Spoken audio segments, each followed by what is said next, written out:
When my cancer diagnosis revealed who truly cared about me, I didn't create a family drama or beg for dignity. Instead, I quietly transferred my multi-million-dollar estate to Maria, my loyal housekeeper of 20 years, who'd shown me more compassion than my own son, who tried to sell my home and relegate me to his garage. Now Maria oversees a foundation providing housing for cancer patients, while my son watches from his newly mortgaged home as the woman he once ordered to clean faster has become the pride of our community. Before we dive deeper into this story, tell me where you're watching from today. And if this resonates with you, make sure you're subscribed, because tomorrow I'm sharing something that might just change how you think about family obligations forever. My name is Margaret Sullivan, and at 74 years old, I discovered that life's most profound lessons about family sometimes arrive when you least expect them, and from people you never imagined would become your true support system. For nearly 5 decades, I served as Chief of Oncology at Memorial Regional Hospital, building a department that became nationally recognized for both its innovative treatment protocols and compassionate patient care approach. My research on reducing chemotherapy side effects has been published in leading medical journals, and the patient advocacy program I established has been replicated in hospitals across the country. Medicine wasn't just my career, it was my calling, my purpose, and the legacy I believed I would leave behind. The irony that I would eventually face my own battle with cancer wasn't lost on me. After spending my life helping others navigate this disease, I found myself on the other side of the diagnosis when my doctor confirmed stage 3 ovarian cancer just 3 months after my retirement celebration. Having seen thousands of patients through this journey, I approached my own diagnosis with the same methodical clarity I'd always valued, researching options, consulting colleagues, and making evidence-based decisions about my treatment plan. The why. Victorian home on Maple Avenue, where I'd lived for 38 years, wasn't just a house. It was the center of my existence outside the hospital. My late husband, Charles, a brilliant architectural engineer, had lovingly restored every inch of the 1890s structure, from the intricate crown moldings to the hand-carved staircase that served as the home's centerpiece. After his passing 12 years ago, maintaining the house exactly as he had designed it became my way of keeping his memory alive. "This house breathes, Margaret," Charles used to say as he worked meticulously on yet another restoration project. "These old Victorians were built to shelter generations, not just individuals. They have souls." His passion for preservation had transformed what was once a neglected property into a showcase that architecture students from the local university occasionally toured as an example of thoughtful historical restoration. Beyond its emotional significance, the house had practical features that would prove invaluable during cancer treatment. The main floor master suite Charles had thoughtfully added when he turned 60, anticipating that stairs might eventually become challenging. The sun-filled garden room where I could rest while still feeling connected to the outdoors. And most importantly, the private guest cottage where Maria, my housekeeper of 20 years, had lived since her husband's death. Maria Vasquez had come into our lives when Charles was still alive, initially cleaning twice weekly while raising 3 children on her own. Over the years, she had become much more than household help. She was confidant, companion, and ultimately family in all the ways that truly matter. When her rental situation became unstable 8 years ago, offering her the garden cottage seemed the most natural solution in the world. Her presence provided security, companionship, and practical support that became increasingly precious after Charles passed. I still remember the day Maria arrived for her interview. She was recommended by a colleague at the hospital whose mother had received exemplary care from her. Maria had appeared at our door precisely on time, dressed simply but immaculately, with recommendations carefully organized in a worn folder and a nervous but dignified demeanor that immediately impressed Charles. "I can clean anything, Mrs. Sullivan," she had said with the slight accent that revealed her Colombian origins. "But more importantly, I respect homes and the people who live in them. A house is not just walls and floors to be scrubbed. It is a place where life happens. That simple philosophy, so aligned with Charles's view of our home as a living entity, had sealed our decision to hire her. What had begun as twice-weekly cleaning had gradually expanded as we recognized her extraordinary reliability and the genuine care she brought to every task. By the time Charles fell ill with the heart condition that would eventually take his life, Maria had become essential to our household functioning. Maria doesn't just clean our house, Charles had observed, during his final months. She tends to it like a garden, noticing what needs attention before we do, caring for each part according to its needs. That's rare, Margaret. That's family.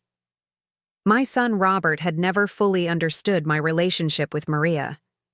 During his increasingly infrequent visits from his suburban home 40 minutes away, he would make small comments that revealed his perspective. "Mom, you really should find a service rather than having Maria live on your property," he would suggest during holiday gatherings. "It's not appropriate to have such blurred boundaries with household staff." These comments always stung Maria, though she never said so directly. I would notice how she would quietly excuse herself from rooms when Robert and his wife Cynthia arrived, despite my consistent insistence that she join family meals and celebrations.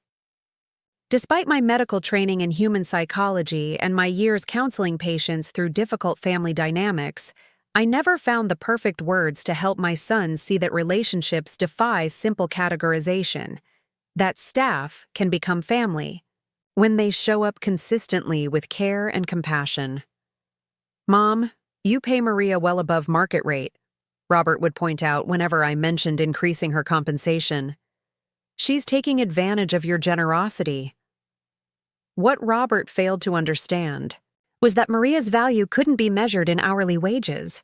When I underwent emergency gallbladder surgery 3 years earlier, it was Maria who slept in the hospital recliner, who advocated with nurses when pain medication was delayed, who created a tracking system for my medications that the hospital staff later complimented as more effective than their own protocols. These weren't the actions of an employee, but of someone who genuinely cared. Robert's perspective wasn't entirely surprising. As a financial advisor to several prominent investment firms, his worldview had always been shaped by balance sheets and clear categorizations. People and relationships were assets or liabilities, investments or expenses, appropriate or inappropriate, according to conventional standards. The emotional intelligence that had served me so well throughout my medical career, the ability to recognize human connections that transcend obvious categories, had somehow skipped a generation. His wife, Cynthia, reinforced these tendencies. As the marketing director for a luxury real estate company, she viewed properties primarily as assets with specific market values, rather than homes with histories and meanings. Their own house, a sprawling contemporary in Lakewood Estates, had been selected primarily for its investment potential and status signaling, rather than any emotional connection to the structure itself. They had moved 3 times in 15 years, each time to a more expensive neighborhood with better appreciation projections, as Robert termed it. Their 2 children, Amanda and Jason, now in college, had grown up in these various houses without developing the rooted connection to place that Charles had so valued. Their occasional visits to my home had always been characterized by polite discomfort, as though the Victorians' idiosyncrasies, the slightly uneven floors, the windows that sometimes required gentle coaxing to open, the garden that attracted butterflies and bees rather than presenting manicured perfection, represented something vaguely embarrassing rather than charming. The tension around Maria's role increased dramatically after my cancer diagnosis. During the family meeting where I calmly outlined my treatment plan and likely side effects, Robert and Cynthia exchanged glances that I immediately recognized from decades of watching families process difficult medical news. "Mom, you can't possibly stay in that big house during treatment," Robert said, his tone suggesting he'd already reached conclusions before our conversation began.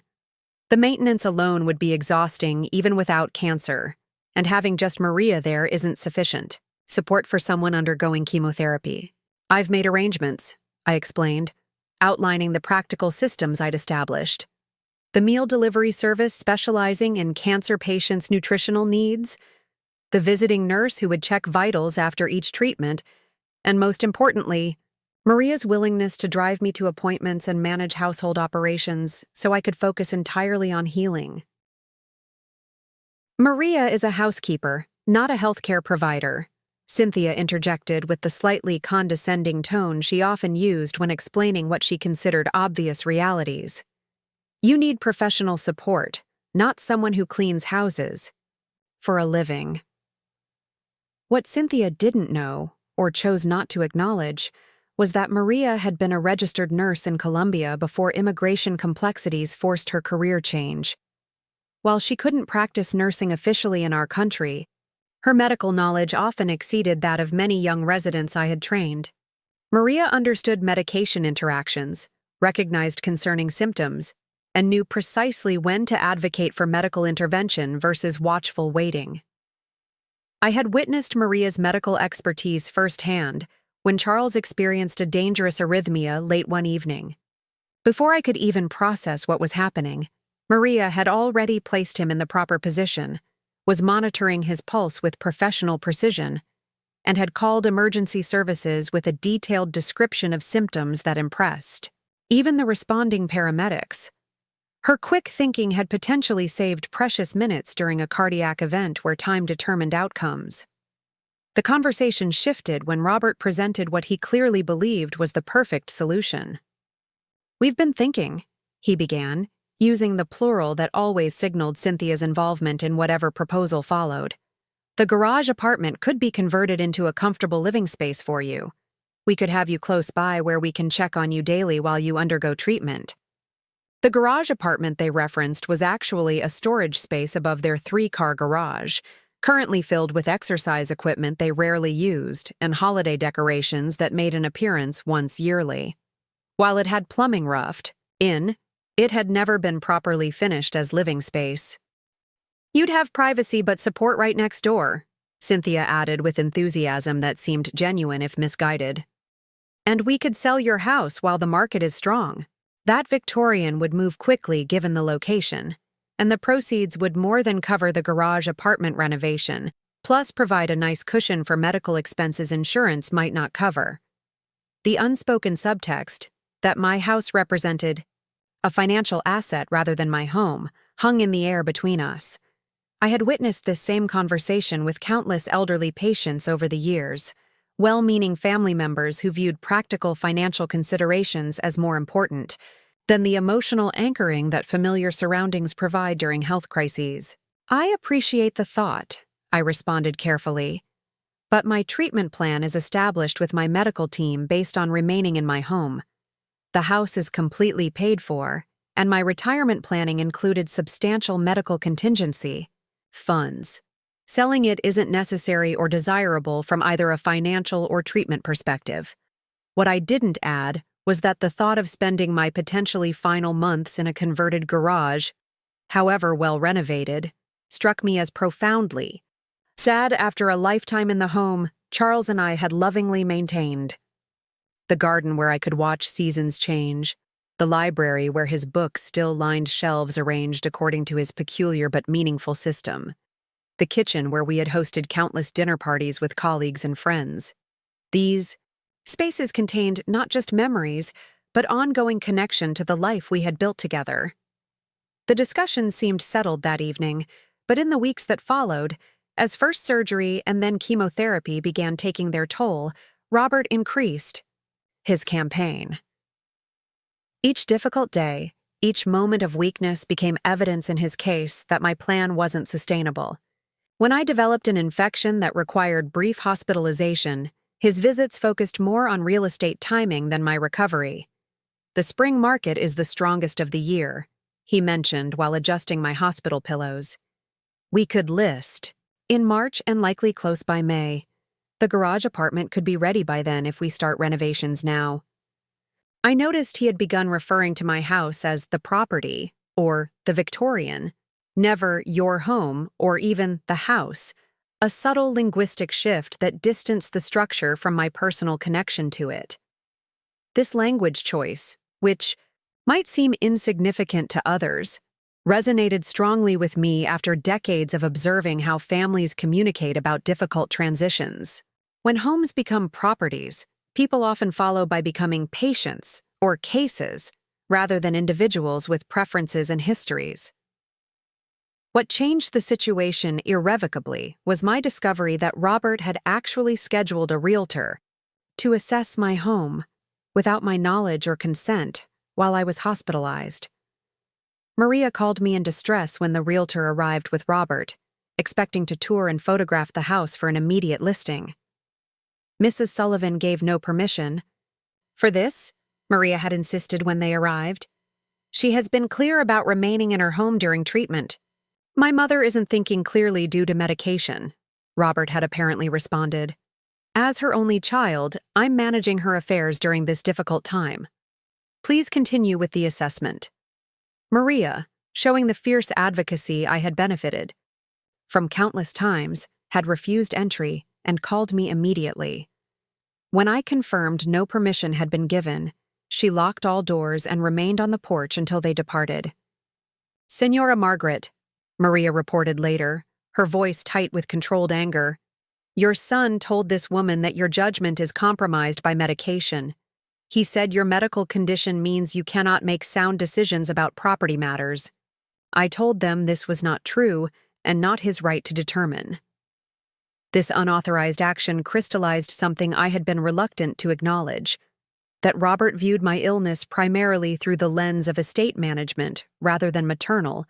Care. The painful realization came not as a shock, but as a quiet confirmation of patterns I had observed, but downplayed for many years, choosing to focus on his positive qualities rather than the emotional distance that had always characterized our relationship. Hospital scene. Margaret making phone calls, determined expression. That evening from my hospital bed, I made 3 important calls that would fundamentally alter everything that followed. The first was to my longtime attorney, Michael Goldman, who had handled both my and Charles's affairs for over 30 years. I need to make immediate changes to my estate planning, I explained, outlining the situation with Robert and my concerns about decision-making should my condition worsen. I want to ensure my wishes regarding my home and medical care remain inviolable, regardless of my capacity to advocate for myself. Michael's response was measured but supportive. I've seen this scenario frequently with clients facing serious illness, he acknowledged. We can establish appropriate protections immediately. I'll bring the necessary documentation to the hospital tomorrow. My second call was to Dr. Elizabeth Chen, my former colleague and the current chief of oncology, who was overseeing my treatment. Elizabeth, I need to discuss how environment impacts cancer outcomes, I began, referencing research we had both contributed to over our careers. I need your medical opinion documented regarding the potential impact of forced relocation during active treatment. Elizabeth, understanding both the medical and personal dimensions, immediately grasped what I was requesting. I'll prepare a formal letter outlining the established benefits of healing in familiar surroundings and the documented negative impacts of displacement stress on immune function during chemotherapy, she promised. This will be in your chart and copied to your primary physician by morning. My final call that evening was to Maria, who remained distressed by the confrontation with Robert and the realtor. Maria, I need to ask something significant of you, I began, formulating a plan that had been crystallizing throughout these difficult hours. Would you be willing to take on formal decision-making authority regarding my care and property if I become unable to advocate for myself? Her immediate emotional response, tears and concern about overstepping family boundaries, reflected precisely why I trusted her with this profound responsibility. Senora Margaret, this should be Roberto's role, she said gently. He is your son, your blood. Family is defined by actions, not genetics, I responded, drawing on wisdom acquired through decades of watching patients navigate complex family dynamics during crisis. You have consistently acted as family would. I'm asking you to formalize what has been true for many years. Elizabeth, understanding both the medical and personal dimensions, immediately grasped what I was requesting. I'll prepare a formal letter outlining the established benefits of healing in familiar surroundings and the documented negative impacts of displacement stress on immune function during chemotherapy, she promised.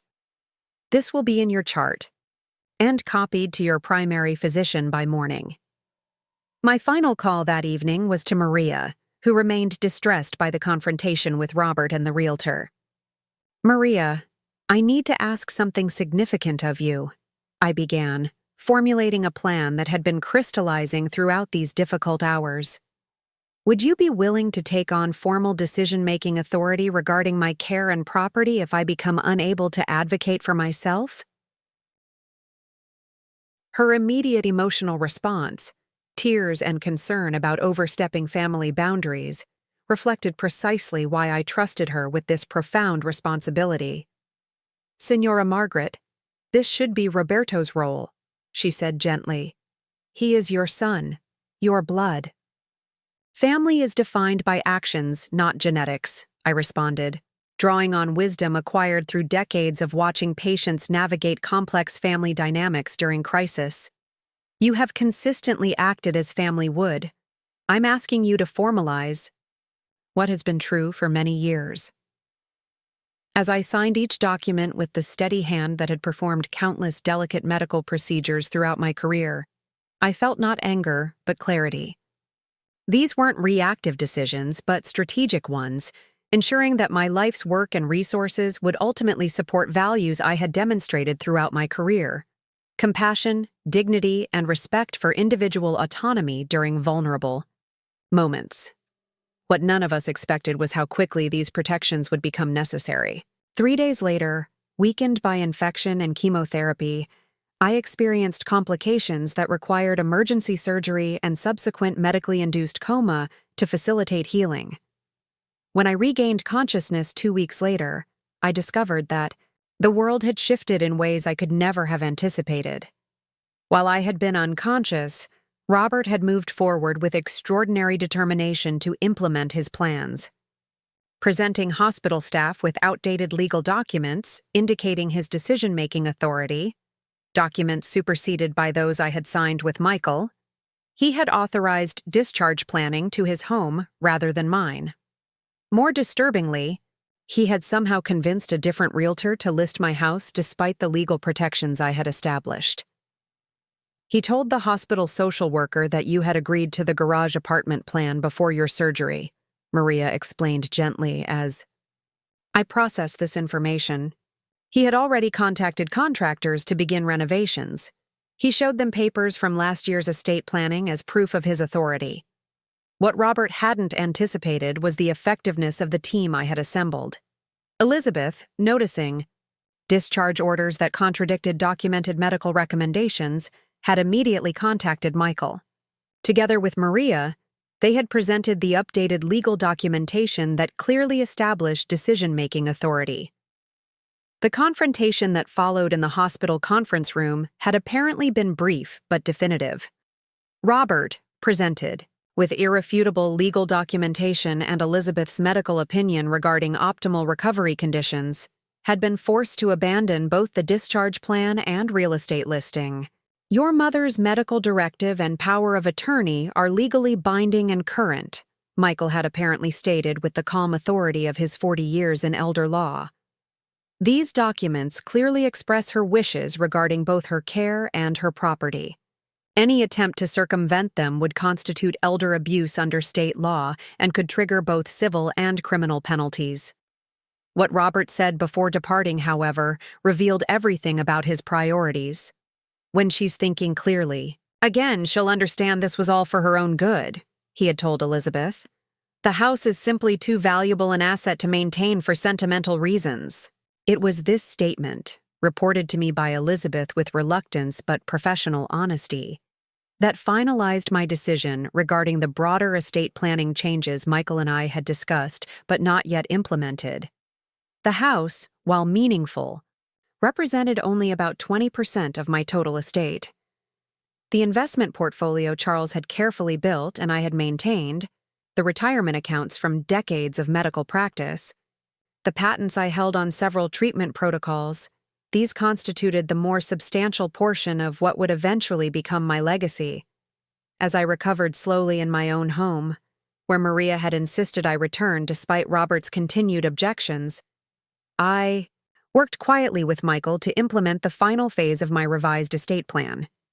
The changes were not motivated by vengeance or emotional reaction, but by clear-eyed assessment of where my resources would be most meaningfully directed, based on values I had demonstrated throughout my professional life.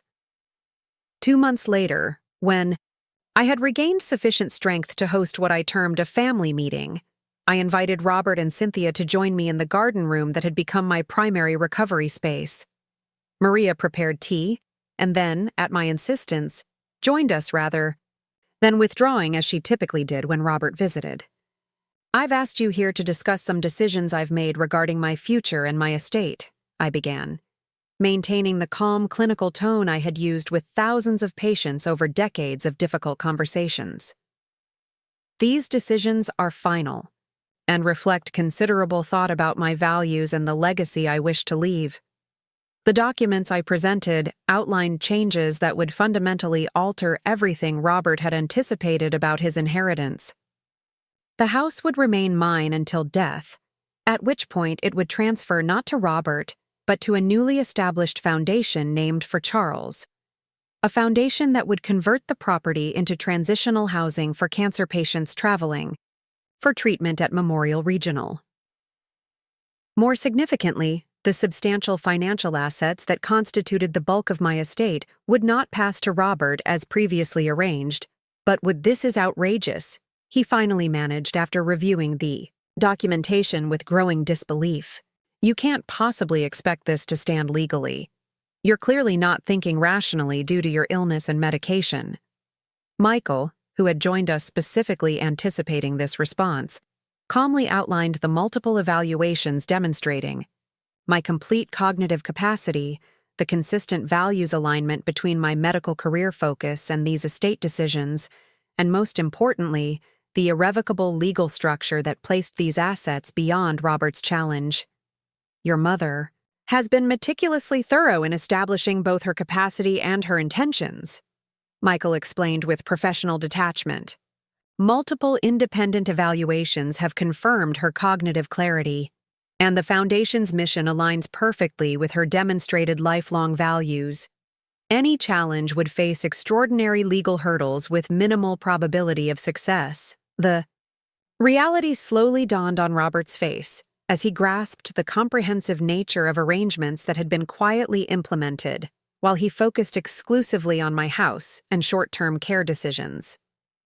What he had failed to recognize, throughout both my career and illness, was that the methodical, detailed approach that had made me a successful physician had been applied with equal precision to ensuring my resources would ultimately serve purposes aligned with my values rather than his expectations. As he and Cynthia departed that afternoon, his parting words revealed both anger and fundamental misunderstanding of what had motivated my decisions. "I was only trying to help you," he insisted from the doorway. "Everything I suggested was for your benefit, not mine." What he couldn't seem to grasp, even at this final moment, was that help imposed against someone's clearly stated wishes isn't actually help at all. It's control disguised as assistance, authority masquerading as care. After a lifetime helping patients maintain dignity during their most vulnerable moments, I recognized this dynamic with perfect clarity. Maria remained quiet until their car departed, then sat beside me with uncharacteristic hesitation. "Signora Margaret, are you certain about this foundation responsibility? I have no experience managing such things." Her question reflected precisely why I trusted her with this legacy. Her concern was about capability to fulfill responsibility rather than excitement about controlling resources. This humility, this focus on obligation rather than opportunity, underscored the wisdom of my decision. "You won't be alone," I assured her, outlining the advisory board I had arranged. Former colleagues with extensive nonprofit experience, financial advisors who had managed our investments for decades, and medical professionals who understood the mission's importance. Your role is ensuring the foundation maintains its soul. That compassion remains central when others might drift toward efficiency or prestige. As evening settled over the garden outside, I reflected on the extraordinary journey from diagnosis to this pivotal moment. What had begun as a personal health crisis had evolved through careful, strategic response into something far more meaningful, a legacy that would extend the compassionate care principles I had championed throughout my career while establishing protections against the very autonomy violations I had helped countless patients resist during their own vulnerable moments. The irony wasn't lost on me that Robert's attempt to control my housing during illness had ultimately resulted in his losing control of the substantial inheritance he had clearly been anticipating. Yet this outcome wasn't punishment, but redirection, resources flowing toward purposes aligned with demonstrated values rather than presumed family obligation. Sometimes I reflected as Maria adjusted my blanket with the gentle competence that had characterized her care throughout my illness. The most powerful response to attempted control isn't resistance but reclamation. Quiet, strategic reclamation of both personal autonomy and resource direction. The son who had tried to relocate me to his garage would now watch as the woman he had dismissed as just a housekeeper directed resources toward helping vulnerable patients maintain the very dignity he had been willing to sacrifice for financial convenience. The cancer that had threatened my life had ultimately clarified my legacy in ways I could never have anticipated when diagnosis first arrived. What began as personal health crisis had evolved through careful, strategic response into something far more meaningful than family inheritance, a living embodiment of values I had championed throughout my professional life, overseen by someone who demonstrated those values through consistent action rather than mere genetic connection. As I finished explaining the outline of my revised estate plan to Robert and Cynthia, the garden room fell into a silence so profound I could hear the antique clock in the hallway ticking away seconds that seemed to stretch into minutes. Robert's face had transitioned through a series of expressions, initial confusion giving way to disbelief, which hardened into something between anger and panic as the full implications registered. "This is outrageous," he finally managed after reviewing the documentation with growing agitation. "You can't possibly expect this to stand legally. You're clearly not thinking rationally due to your illness and medication." Michael, who had joined us specifically anticipating this response, calmly outlined the multiple evaluations demonstrating my complete cognitive capacity, the consistent values alignment between my medical career focus and these estate decisions, and most importantly, the irrevocable legal structure that placed these assets beyond Robert's challenge. "Your mother has been meticulously thorough in establishing both her capacity and her intentions," Michael explained with professional detachment. "Multiple independent evaluations have confirmed her cognitive clarity, and the Foundation's mission aligns perfectly with her demonstrated lifelong values. Any challenge would face extraordinary legal hurdles with minimal probability of success." I watched Cynthia's hand move to Robert's arm in what appeared to be a calming gesture, though her own expression revealed calculations occurring behind her practiced social smile. As a marketing director for luxury properties, she understood asset valuation intimately and was now rapidly reassessing the financial impact of decisions that would redirect millions from their anticipated inheritance. "Margaret," she said, using my first name as she always did despite my preference for more traditional address from my daughter-in-law, "we're simply concerned about your well-being. Creating and managing a foundation is extremely complex and stressful, hardly appropriate for someone undergoing cancer treatment. Wouldn't it make more sense to enjoy your remaining time without such burdensome responsibilities?"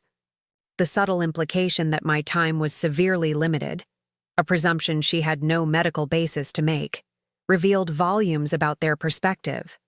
In their narrative, I was already transitioning out of active life, my decisions mere sentimental, gestures to be managed and redirected by those with longer futures ahead of them. The Sullivan Winters Foundation already exists as a legal entity, I explained calmly, with a fully constituted board of directors, including 3 former hospital administrators with extensive nonprofit management experience. My role is entirely advisory, focusing on mission and values rather than operational details. What I didn't add was that the Foundation's legal and operational framework had been meticulously developed during my weeks of recovery, drawing on my extensive professional network of colleagues who had transitioned from medical leadership to nonprofit governance. The infrastructure wasn't aspirational but fully formed, with operational guidelines, financial oversight mechanisms, and program objectives already established in exhaustive detail. "You've been planning this for some time," Robert observed, his tone suggesting betrayal rather than the recognition that careful consideration had informed these decisions. "I've been considering the most meaningful legacy of my life's work since retirement," I corrected gently.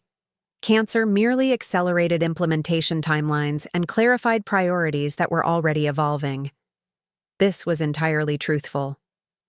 Charles. And I had always discussed establishing a foundation focused on patient support services after our respective retirements. His unexpected passing had delayed rather than eliminated these plans. What had changed wasn't the fundamental concept, but the timing and control structure, adjustments made necessary by Robert's actions rather than my illness itself. "And Maria's role in all this?" Robert asked, glancing toward Maria, who had remained, silently seated in the corner despite my invitation to join us at the table. Suddenly, my mother's housekeeper becomes executive director of a multi-million-dollar foundation? That doesn't strike anyone else as inappropriate and potentially exploitative. The characterization revealed so much about how fundamentally Robert misunderstood both Maria and our relationship. Even now, facing evidence of her centrality to my life and well-being, he reduced her to functional role rather than recognizing the depth of connection and trust we had built over decades. "Maria will be working alongside a professional management team, including former hospital executives and nonprofit specialists," I explained patiently. "Her role focuses specifically on ensuring patient support services maintain the personal touch and dignity-centered approach that defined my medical practice. The financial and administrative functions will be handled by experienced professionals with extensive foundation management backgrounds." What I didn't elaborate was that Maria had initially resisted accepting any formal role, precisely because of concerns about perception and her own feelings of inadequacy regarding educational credentials. It had taken considerable persuasion, and the intervention of Elizabeth and several other respected colleagues, to convince her that her practical wisdom about patient needs and dignified care delivery was precisely what institutional structures often lacked. "I still don't understand why this couldn't simply be arranged through an existing cancer charity," Cynthia suggested, trying another approach. "There are dozens of well-established organizations already doing this work. You could make a significant name donation that would accomplish the same goals without creating complex new entities." This suggestion might have seemed reasonable to those unfamiliar with institutional healthcare philanthropy. However, having served on Memorial Regional's fundraising committee for 15 years, I had intimate knowledge of how restricted funds often became diluted through administrative, overhead, and institutional priorities that drifted from donor intent. Existing organizations necessarily balance multiple priorities and stakeholder interests, I replied. The Sullivan Winters Foundation has a singular, focused mission addressing a specific gap in the support system: transitional housing with medical support for patients who must travel for specialized treatment but cannot afford extended hotel stays or private nursing care. This targeted approach ensures resources directly address needs I've observed throughout my career, without being redirected toward broader institutional priorities. As Robert and Cynthia exchanged glances that telegraphed their shifting from opposition to strategic adaptation, I recognized the exact moment when they began accepting the inevitability of these changes. Their body language subtly transformed from resistance to accommodation. The slight relaxation of shoulders, the recalibrating expressions, the calculations visibly occurring behind their eyes. "We're only trying to ensure you have appropriate care and support," Robert finally responded, his tone suggesting he still believed this justification legitimized their earlier actions. "This project sounds excessive compared to simply allowing us to help you directly." "Different people require different environments to thrive, Robert," I replied, gathering my strength as the meeting had begun to tax my still recovering energy. "You assumed what was appropriate for me without meaningful consultation, and I've created an alternative that better meets my actual needs rather than your perception of them. The foundation represents my values and priorities after careful consideration, not reaction to temporary circumstances." As they prepared to leave, Robert paused at the doorway with what appeared to be genuine confusion. "I still don't understand why you wouldn't want to live with your family during illness. Most people would prefer having their children close by rather than housekeepers, no matter how dedicated." The question revealed the fundamental disconnect that had defined our relationship for decades. Despite my repeated attempts to communicate my preferences and priorities, Robert consistently substituted his own value judgments about what most people would want, rather than recognizing my individual needs and choices. "Home isn't defined by genetic connection, Robert, but by where we feel most ourselves," I responded gently. "This house, with its memories and adaptations, supports my healing in ways that a garage apartment, however well-intentioned, simply couldn't. Maria has demonstrated understanding of this through consistent action rather than occasional concern." After they departed, Maria brought fresh tea and sat beside me in the comfortable silence that had defined our relationship for years. The ability to share space without forced conversation or performance, simply being present with mutual respect and genuine care. "They are very angry, Senora Margaret," she finally observed, her perceptiveness about human dynamics always remarkably accurate, despite her lack of formal psychological training. "Especially the son. He believes something is being taken from him that was already his." "That's precisely the problem," I acknowledged with the weariness that followed these emotionally demanding interactions. "Robert has viewed my assets as his future possessions for so long that he can't conceptualize them as mine to direct according to my values and priorities. He sees diversion from inheritance as deprivation rather than redirection toward purpose." But these weeks that followed brought practical implementation of the foundation structure we had carefully designed. The Victorian's carriage house, a charming structure behind the main house that Charles had partially renovated before his passing, was converted into the foundation's administrative offices, creating physical separation between my living space and operational activities while maintaining convenient oversight. 3 accomplished professionals agreed to serve as the Foundation's operational leadership. Dr. Rachel Feldman, former Chief Administrative Officer at Memorial Regional, who had extensive experience managing complex healthcare organizations. James Barrett, who had transitioned from hospital financial management to nonprofit oversight after early retirement. And Catherine Alvarez, who had directed patient support services at the hospital's oncology department before establishing her own healthcare consulting practice. This professional team, working alongside Maria, who provided insight into practical patient needs based on both her nursing background and personal caregiving experience, developed operational protocols that balanced institutional effectiveness with deeply humane approaches to patient support. Their complementary perspectives created a model that avoided the sterile efficiency that often characterized institutional programs while maintaining necessary professional standards and accountability. My medical colleagues, many of whom had witnessed firsthand the gaps in patient support systems throughout their careers, responded with extraordinary enthusiasm to the Foundation's mission. Elizabeth established formal referral protocols from Memorial Regional's oncology department, creating seamless transitions for patients who required housing support during extended treatment regimens. Other specialists from surrounding medical centers, hearing about our developing program, reached out to establish similar partnership arrangements. What none of us anticipated was how Robert would respond once he recognized he could not prevent the Foundation's establishment.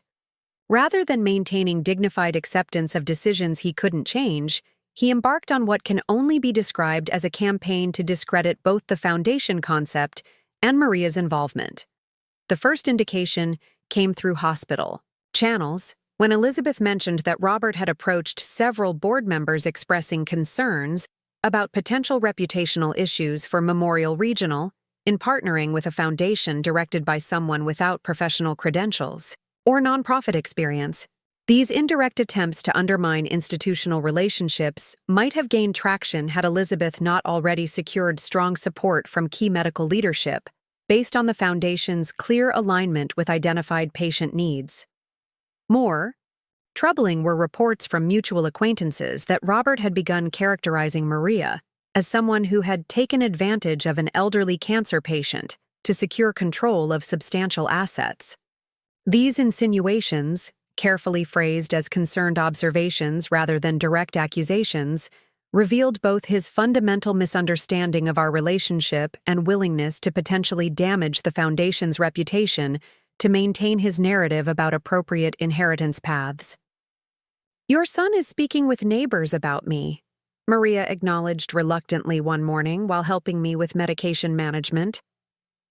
"Mrs. Hartwell from across the street told me he asked if she had noticed changes in your behavior since I moved into the cottage. He suggested to her that isolation from family can sometimes make older people vulnerable to manipulation. The deliberate attempt to cast our relationship in exploitative terms rather than acknowledging the decades of demonstrated care and mutual respect was perhaps the most painful aspect of Robert's response. That he could witness Maria's daily sacrifices to ensure my comfort and dignity during illness, yet characterize her motivation as financial opportunism revealed a worldview so fundamentally shaped by transactional thinking that genuine care without self-interest became inconceivable. "We should invite the neighbors for tea," I suggested after consideration, not to address rumors directly, but to let them see the Foundation's development and understand its purpose firsthand, rather than through second-hand characterizations. This approach, addressing indirect undermining with direct transparency, rather than defensive reactions, had served me well throughout my medical leadership career when navigating hospital politics and departmental conflicts. Rather than engaging with rumors on their own distorted terms, we would simply make the truth so visible and compelling that mischaracterizations would lose credibility through contrast with observed reality. The informal gathering we hosted the following week brought together 15 neighbors from surrounding homes, many of whom had known Charles and me for decades, but had limited understanding of our broader professional work or philanthropic interests. In the garden that had become my primary recovery space, I shared the Foundation's mission and development process while Maria and the professional team outlined specific programs being established. Many cancer patients must travel hundreds of miles for specialized treatment protocols, I explained to the assembled neighbors. Insurance typically covers medical procedures, but not extended housing, creating impossible financial burdens for families already struggling with diagnosis and treatment demands. The Sullivan Winters Foundation addresses this specific gap through both housing support and integrated care coordination. As neighbors asked thoughtful questions about program specifics, any lingering impressions from Robert's indirect campaign visibly dissipated. Several subsequently asked about volunteer opportunities, offering professional skills ranging from gardening expertise to legal services that could support various Foundation activities. Mrs. Hartwell, whom Robert had specifically approached with insinuations about Maria, volunteered her event planning experience to help organize the Foundation's upcoming community introduction reception. This grassroots support spread beyond our immediate neighborhood, through natural social connections.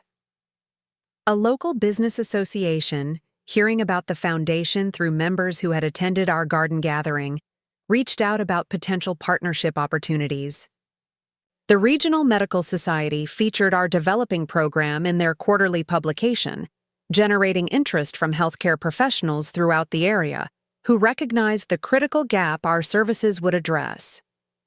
4 months after my diagnosis, as treatment protocols began showing promising results and my strength gradually returned, the foundation transitioned from conceptual development to practical implementation. The main house remained my private residence while the carriage house served as administrative headquarters. Architectural plans were developed for eventual conversion of the main house into patient accommodations after my passing, but designed to maintain its historical character and residential feeling rather than institutional atmosphere. The foundation's first fundraising event, a garden reception hosted on the grounds that Charles had so lovingly designed, attracted over 200 attendees, including medical professionals, community leaders, and philanthropists interested in innovative healthcare support models. Elizabeth served as keynote speaker, detailing specific patient challenges that our program would address and the measurable impact anticipated on treatment adherence and outcomes. Robert and Cynthia did not attend despite receiving invitations, their absence noticeable among the many hospital colleagues and community members who had known our family for decades. Their continued opposition manifested instead through increasingly desperate legal maneuvers, including an unsuccessful attempt to challenge my cognitive capacity through probate court proceedings that were summarily dismissed based on multiple, independent medical evaluations. "Your son has engaged Williamson and Prescott," Michael informed me after this latest action was rejected by the court. "They specialize in contentious estate litigation and typically work on contingency for potential heirs challenging estate distributions." This escalation, employing attorneys who would only be compensated through successful challenge of my estate decisions, revealed both Robert's determination and fundamental misunderstanding of the legal protections we had established. The irrevocable, trust structure, multiple capacity assessments, and carefully documented alignment between the Foundation's mission and my lifelong professional values created legal foundations that even specialized litigators acknowledged would be extraordinarily difficult to successfully challenge. What Robert failed to recognize was how his increasingly aggressive actions were actually strengthening the Foundation's position rather than undermining it. Each unsuccessful legal challenge created additional documentation, confirming both my capacity and intentionality regarding estate decisions. The contrast between his approach and Maria's consistent focus on my well-being and comfort during treatment became increasingly evident to everyone involved in my care and the Foundation's development. 6 months into treatment, my oncology team scheduled comprehensive assessment scans to evaluate therapeutic response. The days waiting for results brought the particular anxiety familiar to anyone who has faced cancer. The delicate balance between hope and preparation for difficult news, between optimistic planning and realistic acceptance of potential limitations. Maria demonstrated during this period the extraordinary intuitive understanding of emotional needs that had made her such a valued presence throughout my illness. Without explicit discussion, she adjusted household routines to provide both supportive presence and appropriate privacy, maintaining normal activities that prevented excessive rumination while creating space for necessary reflection. The results, when they finally arrived, exceeded even my medical team's cautious expectations. The treatment protocol had reduced tumors by over 70%, with no evidence of new metastases and significant improvement in affected lymph nodes. While not remission, the response suggested much more extended prognosis than initially anticipated, potentially years rather than months of continued active life. "This doesn't change the Foundation plans," I clarified immediately when sharing this news with Michael and the Foundation team. "The improved prognosis simply provides more opportunity for direct involvement in establishing operational models and transition plans, but the fundamental mission and structure remain precisely as designed." What did change, however, was my approach to Robert's continued opposition. With extended timeline now likely, establishing sustainable family dynamics became more important than during the crisis-focused decision-making that had characterized the months immediately following diagnosis. The foundation was securely established, legal challenges had been decisively rejected, and community support had developed beyond any vulnerability to undermining efforts. From this position of both medical and organizational stability, I reached out to Robert directly with suggestion for private conversation without attorneys or other family members present. Just mother and son addressing years of misalignment that had culminated in the current painful estrangement. His response was surprisingly immediate, suggesting either ongoing desire for reconciliation beneath the legal maneuvering or recognition that opposition strategies had proven both costly and ineffective. We arranged to meet at a small restaurant equidistant between our homes, neutral territory that would provide both privacy and natural time limitations through the restaurant setting. When Robert arrived precisely on time, punctuality having always been one of his defining characteristics, I was struck by subtle signs of strain not evident during our more formal interactions. The slight shadowing beneath his eyes, the tension visible in his jaw, the way his normally immaculate appearance showed minor signs of inattention suggested the emotional and financial toll of the past months had affected him more profoundly than his controlled professional demeanor typically revealed. "You're looking well," he offered as he settled across from me, genuine surprise evident in his expression as he assessed my improved color and energy compared to our last encounter. "The treatments must be working better than expected." "They are," I acknowledged, though cancer remains an unpredictable journey even with positive indicators. I've asked to meet because improved prognosis means we have opportunity to address the relationship damage that's occurred rather than leaving these wounds unhealed. The directness seemed to momentarily disarm his prepared approach, creating space for conversation beyond the legalistic positioning that had characterized recent interactions. For several seconds, glimpses of the thoughtful child I had raised appeared beneath the rigid financial advisor persona he had adopted in adulthood, the son who had once shown remarkable empathy and perceptiveness before professional socialization narrowed his perspective to balance sheets and asset valuations. "I don't understand why you couldn't simply have discussed these foundation plans with me before implementation," he finally said, genuine confusion evident beneath the lingering defensiveness. "We could have found compromise that accomplished your charitable goals while maintaining family legacy planning. The unilateral decisions and legal maneuvers seemed unnecessarily adversarial."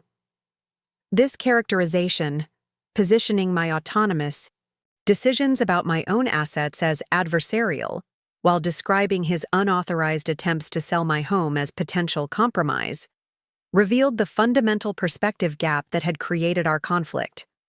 In Robert's worldview, my estate had already transitioned to family property requiring collective decision-making, rather than personal assets under my sole discretion. "Robert," I began carefully, "I need you to recognize something fundamental about our different perspectives. You viewed my house and assets as effectively already yours, future possessions temporarily under my management until inevitable transition through inheritance. This perspective made my independent decisions feel like something was being taken from you." I paused, noting his expression suggested reluctant recognition of this characterization. "But these assets aren't jointly owned resources requiring mutual agreement for disposition," I continued gently. "They represent my life's work and Charles's legacy, which I have both legal and moral authority to direct according to my values and priorities. The foundation wasn't created to deprive you of inheritance, but to extend the medical mission that defined my professional life." "But family obligations," he began before I gently interrupted. "Family obligations work in multiple directions," I suggested. "They include both children's expectations of inheritance and parents' expectations of respect for autonomy and values. What happened during my hospitalization, the unauthorized realtor visits, the attempt to override my documented wishes about remaining in my home, the discharge planning without consultation, represented fundamental disregard for my autonomy during vulnerability. For perhaps the first time, I watched Robert truly consider this perspective, not dismissing it as age-related sentimentality or medication-influenced irrationality, but genuinely examining the impact of actions he had, characterized as helpful care rather than controlling imposition. "I was trying to create practical solutions during medical crisis," he said, his tone suggesting dawning recognition that intentions and impact might have significantly diverged. "The garage apartment seemed ideal for monitoring your condition and providing immediate assistance when needed." "I understand your intention," I acknowledged, "but medical crisis doesn't negate personal agency or preference. The home Charles and I created contains both emotional support and practical accommodations, specifically designed for my needs. The monitoring and assistance you envisioned were already established through Maria's presence and the professional services I had arranged." We continued talking through dinner, the conversation gradually shifting from positional argument toward genuine exchange of perspectives that had remained unspoken throughout months of legal confrontation. While fundamental differences in values and priorities remained evident, the willingness to acknowledge respective viewpoints created foundation for potential relationship repair beyond the estate conflicts that had catalyzed our estrangement. As dinner concluded, Robert asked the question that revealed most clearly his continued difficulty comprehending my decisions, despite our extended discussion. "I still don't understand why Maria rather than family," he said, genuine puzzlement evident in his expression. "Regardless of legal structures and foundation missions, choosing household staff over your only son for decision-making authority feels like fundamental rejection of family bonds. Maria isn't household staff in the limited sense you perceive." I explained with the patient clarity I had used countless times when helping patients understand complex medical concepts. "She's someone who demonstrated through consistent daily actions her commitment to my well-being and dignity over 20 years. The medical proxy and foundation role weren't rewards for service, but recognition of demonstrated values alignment and proven prioritization of my needs above convenience or control." As we prepared to leave, Robert made no dramatic promises of changed perspective or abandoned legal opposition. What he offered instead was perhaps more meaningful in its modest sincerity. "I need to think about everything we've discussed," he said simply. "The foundation development is clearly proceeding regardless of my concerns, and continued opposition seems both futile and increasingly difficult to justify, given the clear community benefit of the mission. Perhaps there's middle ground between my expectations and your priorities that doesn't require ongoing conflict." This tentative opening, not enthusiastic embrace but willingness to consider adaptation rather than continued resistance, represented more significant progress than emotional declarations would have provided. Throughout my medical career, I had observed that sustainable behavior change typically emerges from thoughtful reconsideration rather than emotional reactions to pressure or confrontation.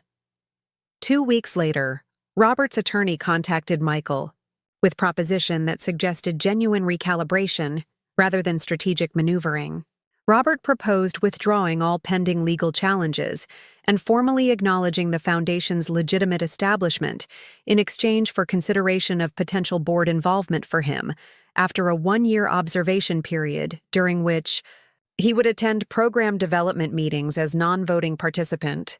"This appears to be sincere interest in understanding the Foundation's work rather than attempting control," Michael observed after reviewing the carefully worded proposal. The extended timeline before potential board consideration and non-voting. Observation roles suggest recognition that trust and values alignment must be demonstrated rather than presumed through family connection.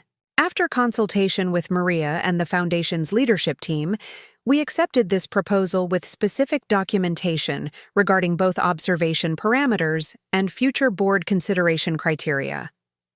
These formal structures, acknowledging Robert's potential future contribution while establishing clear expectations regarding mission alignment and collaborative approach, created framework for possible reconciliation without compromising the foundation's core purposes or governance integrity. The Foundation's first actual patient support case arrived shortly thereafter through Elizabeth's oncology department, a 46-year-old mother of 3 from a rural community 3 hours from Memorial Regional who required specialized treatment protocol only available at our facility. Insurance covered medical procedures but not the extended accommodations necessary during the 8-week treatment course, creating financial burden that would have made adherence to optimal therapy timeline nearly impossible. Through partnership, with a local hotel awaiting completion of our dedicated housing facilities, the Foundation provided both accommodation support and transportation coordination that enabled consistent treatment adherence without devastating financial impact. Maria's direct involvement, drawing on both her nursing background and personal caregiving experience, ensured practical support extended beyond logistical assistance to include navigational guidance through complex healthcare systems and emotional support during treatment challenges.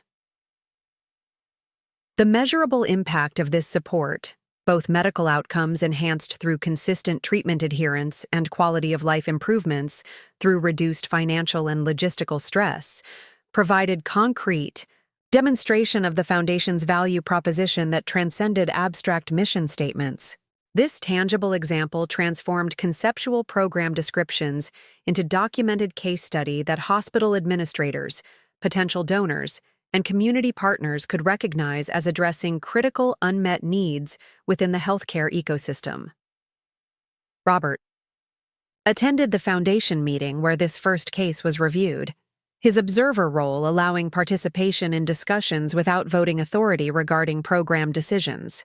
His financial expertise actually proved unexpectedly valuable during analysis of sustainable funding models for expanded service delivery, suggesting potential for meaningful contribution that aligned with his professional skills while respecting the Foundation's established mission and values. As we concluded that meeting in the carriage house that had become our operational headquarters, I observed Robert lingering to speak with Maria about specific aspects of the patient support model.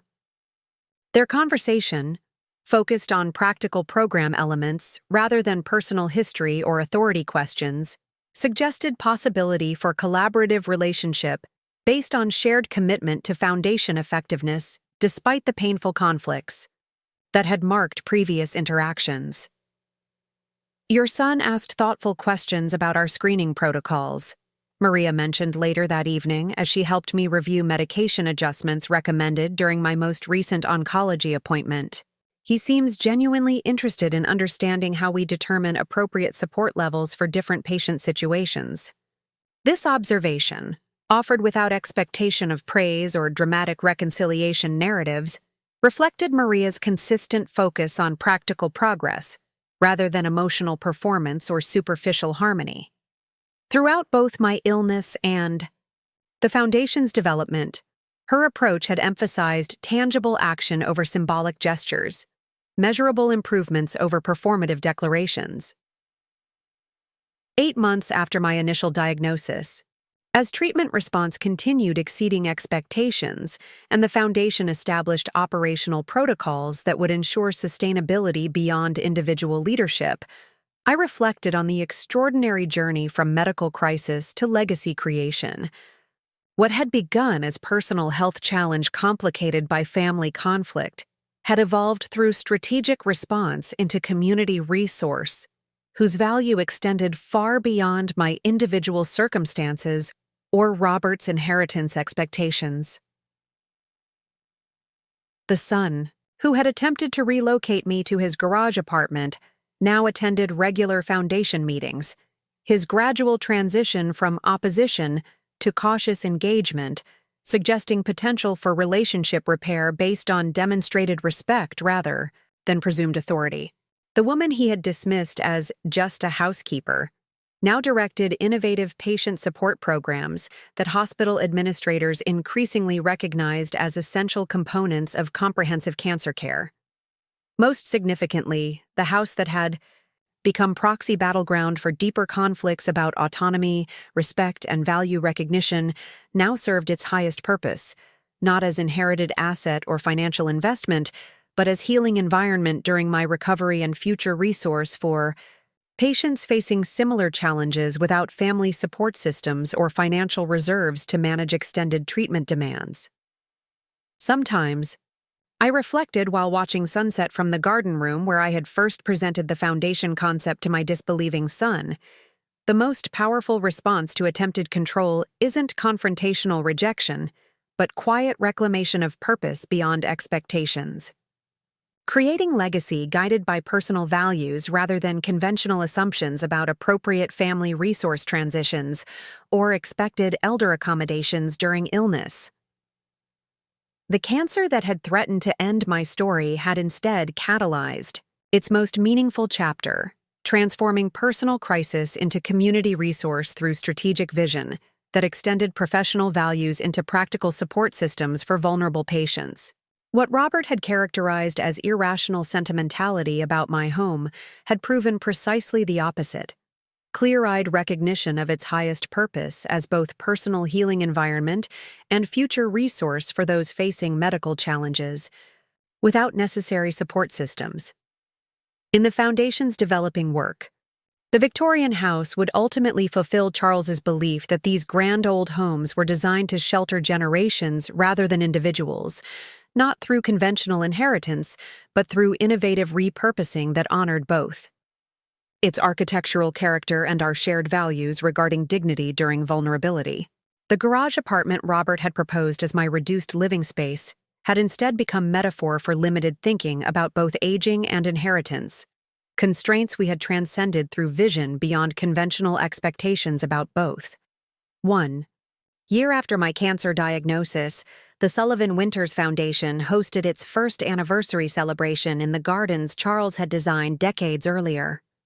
The event brought together an extraordinary cross-section of people whose lives had intersected with the Foundation's development: medical professionals from Memorial Regional, community supporters who had contributed everything from legal services to gardening expertise, donors who had expanded our financial capacity beyond my initial endowment, and most importantly, the families of 12 patients who had received housing and support services during critical treatment phases.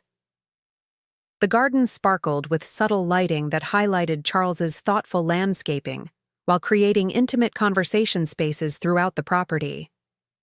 The carriage house, now fully renovated as the Foundation's administrative headquarters, stood open for tours showcasing both historical architectural elements and modern facilities that supported our expanding programs.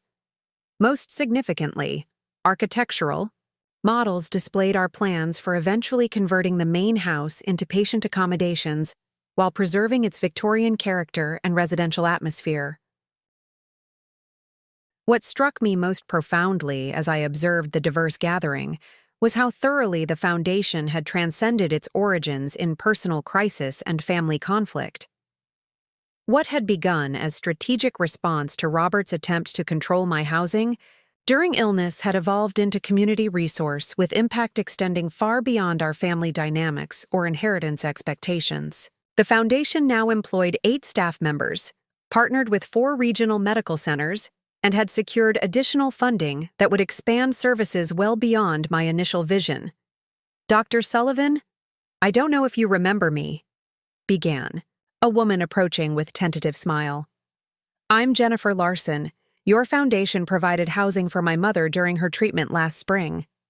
Of course I remembered her, the daughter of our third patient, a 68-year-old retired teacher whose specialized immunotherapy protocol had required 8 weeks of treatments that insurance covered medically, but not logistically. Jennifer had been attempting to manage her mother's care while maintaining her own job and family responsibilities 3 hours away, creating impossible choices between financial stability and parental support until our housing program provided sustainable solution. "Your mother completed her treatment course with perfect adherence," I recalled, remembering the case review during which her oncologist had specifically noted that consistent attendance would have been impossible without stable housing near the medical center. "How is she doing now?" "She's in remission," Jennifer responded, emotion briefly overtaking her composed expression. Her oncologist says the consistent treatment timing was critical for the protocol's effectiveness. "Without your housing program, we would have been forced to compromise the schedule based on what we could afford for hotels and transportation." This tangible outcome, specific lives improved through practical support that enabled optimal medical intervention, represented exactly the impact I had envisioned when establishing the foundation. Throughout my medical career, I had witnessed countless patients receiving technically excellent treatment protocols compromised by practical barriers, like housing instability, transportation challenges, and caregiver support limitations. The foundation addressed these precise gaps, enabling medical effectiveness through practical support systems often overlooked in traditional healthcare delivery models. "Your mother was instrumental in helping us refine our family support services," I acknowledged, recalling how her feedback about communication systems between patients and distant family members had prompted several program refinements. Her suggestions about daily video check-ins and weekly care team updates improved protocols for all subsequent participants. As Jennifer moved on to greet Maria, who had become particularly close with her mother during treatment, I noticed Robert observing our interaction from across the garden. In the month since our restaurant conversation and his subsequent involvement with foundation development, our relationship had gradually evolved from adversarial opposition to cautious collaboration. While fundamental differences in values and priorities remained evident, his growing recognition of the foundation's tangible impact had created space for professional respect that might eventually rebuild personal connection as well. His wife, Cynthia, had maintained greater distance, attending only required events with practiced social cordiality that never extended to genuine engagement with foundation mission or activities. Her perspective remained firmly anchored in conventional assumptions about appropriate inheritance patterns and family resource transitions, wealth flowing to children rather than community initiatives, regardless of individual values or priorities. While civil in direct interactions, her persistent absence from voluntary foundation events revealed ongoing disapproval beneath surface accommodation. "The patient outcome metrics are impressive," Robert noted, approaching after Jennifer departed. Elizabeth shared preliminary data showing treatment adherence rates nearly 40% higher for foundation housing recipients compared to similar patients managing independent accommodations. This observation, focused on measurable impact, data rather than emotional reconciliation narratives, reflected Robert's gradual integration into foundation operations through his professional perspective rather than personal relationship repair. While our mother-son connection remained strained by unresolved tensions regarding his earlier actions, his financial expertise had proven increasingly valuable for sustainable program development as foundation activities expanded beyond my initial funding capacity. "Consistent housing eliminates multiple barriers simultaneously," I agreed, appreciating his focus on effectiveness metrics rather than dramatic family narratives. Beyond eliminating transportation challenges, stable accommodations reduce stress. That compromises immune function, enable proper nutrition through kitchen access, and facilitate medication adherence through consistent routines. Our conversation continued with similar professional focus, discussing foundation development with collaborative problem-solving approach that temporarily transcended the personal conflicts still simmering beneath surface interactions. This pattern, engagement through shared commitment to effective outcomes despite unresolved personal differences, characterized our evolving relationship during the foundation's development phase. As evening progressed and guests gradually departed, I found myself seated beside Maria on the garden bench Charles had placed specifically to capture both sunset views and morning light at different seasons. After a year of extraordinary transitions, from cancer diagnosis through treatment response to foundation establishment, this quiet moment provided rare opportunity for reflection on the journey we had navigated together. "Did you ever imagine this outcome when you first moved into the cottage?" I asked, genuinely curious about her perspective on our remarkable trajectory from employer-employee relationship to foundation leadership partnership? Maria considered the question with characteristic thoughtfulness before responding. Not this specific path, she acknowledged with gentle smile. But I always believed your wisdom would find expression beyond medical practice. The compassion that made you an extraordinary doctor needed continued purpose after retirement. This observation, recognizing continuity between my medical career and foundation development, rather than viewing the latter as reactive response to illness and family conflict, offered perspective I had occasionally lost during crisis navigation. While Robert's actions had certainly catalyzed implementation timing, the Foundation's fundamental mission aligned with values that had guided my entire professional life long before cancer or inheritance conflicts emerged. Roberto is beginning to understand this connection, Maria added, her perceptiveness about human dynamics extending to my son despite their complicated history. He watches how the medical professionals respect your vision. He observes the patient, outcomes. He is starting to see purpose beyond property.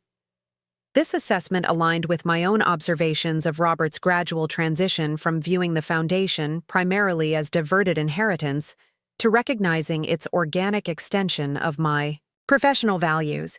While he might never fully embrace prioritization of community impact over family financial transfer, his growing appreciation for measurable outcomes suggested potential for understanding that transcended initial opposition rooted in conventional expectations about appropriate wealth transition. The Foundation's expanding impact became increasingly evident as our second year of operations progressed. What had begun as targeted housing support for specific patient populations gradually expanded to include additional services addressing gaps in comprehensive cancer care, transportation coordination, meal delivery for patients with dietary restrictions, child care assistance for parents undergoing treatment. Each additional service emerged organically from identified needs rather than predetermined program models. Most significantly, the medical community's engagement evolved from polite acknowledgement of complementary services to active integration within treatment planning. Oncologists began considering Foundation support availability when designing treatment protocols, recognizing that optimal medical interventions required practical support systems to achieve maximum effectiveness. Hospital discharge planners coordinated routinely with Foundation staff to ensure smooth transitions from inpatient care to outpatient treatment with appropriate housing and support services. This institutional integration, moving from peripheral supplementary services to essential components of comprehensive care delivery, represented exactly the systemic impact I had hoped to achieve beyond individual patient assistance. Throughout my medical career, I had advocated for healthcare approaches that addressed practical barriers to treatment effectiveness rather than focusing exclusively on clinical interventions without consideration for implementation challenges. The Foundation's growing recognition as essential community resource, rather than charitable supplement, validated this holistic vision of effective healthcare delivery. 18 months after my diagnosis, as the Foundation established operational stability and expanded service capacity, another significant transition emerged in my personal health journey. The treatment protocol that had demonstrated remarkable effectiveness during initial phases began showing diminishing response, with scans indicating renewed tumor activity despite continued intervention. While not unexpected given my cancer type and stage, this development necessitated both treatment protocol adjustments and realistic assessment of longer-term prognosis. We have several second-line options with demonstrated effectiveness, Elizabeth explained during a private consultation that balanced professional expertise with personal friendship developed over decades of collegial work. However, realistic expectations suggest controlling disease progression rather than elimination at this stage. We're likely measuring effective treatment in additional months rather than years. This candid assessment, neither artificially optimistic nor unnecessarily dire, reflected exactly the balanced information sharing I had practiced throughout my own medical career and appreciated receiving during my illness. The revised prognosis, while sobering, provided essential clarity for both personal preparation and foundation leadership transition planning that would ensure program sustainability beyond my direct involvement. I need you to be equally direct with Maria regarding timeline expectations, I requested, recognizing that her deep personal investment in my well-being might make objective assessment difficult without clear medical guidance. She needs accurate information for both personal preparation and foundation leadership planning rather than well-intentioned protection that compromises transition effectiveness. The conversation with Maria that evening was painful but necessary, focusing on practical implications rather than emotional responses, while acknowledging the profound connection that made clinical detachment impossible for either of us. As medical professional who had navigated countless families through similar transitions, I recognized the importance of balancing emotional support with realistic preparation that enabled meaningful decision-making during limited remaining time. The foundation transition plan needs acceleration, I acknowledged, reviewing documentation we had developed assuming longer implementation timeline. We should schedule the board retreat earlier to finalize leadership structure and succession protocols while I can participate fully in those discussions. Maria's response reflected the extraordinary balance of compassionate presence and practical effectiveness that had defined our relationship throughout both my health journey and foundation development. I will arrange the scheduling, she agreed, momentarily clasping my hand with gentle pressure that conveyed emotional support without requiring explicit discussion. But remember that foundations evolve beyond founders' direct involvement through mission continuity rather than predetermined operations. Your values are already embedded in every protocol and decision framework.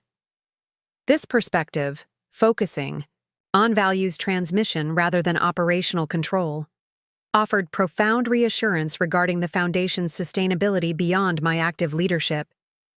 Throughout development, we had intentionally established decision-making frameworks and evaluation criteria that reflected core principles rather than specific program models, creating adaptive capacity that could respond to emerging needs while maintaining fundamental mission integrity. The board retreat the following month brought together the Foundation's expanded leadership team for intensive strategic planning, focused on sustainability beyond founder transition. The professional management structure, including experienced nonprofit executives, healthcare administrators, and financial specialists, had developed robust operational capacity that transcended dependence on any individual, including me. The succession framework emphasized mission continuity through distributed leadership responsibility rather than consolidated authority, creating resilience through collaborative governance rather than hierarchical control. Most remarkably from my perspective, Robert attended the retreat with engagement far exceeding his observer role during earlier foundation development phases. His financial expertise proved particularly valuable during sustainability planning discussions, offering insights about endowment management and revenue diversification that enhanced long-term viability without compromising core mission focus.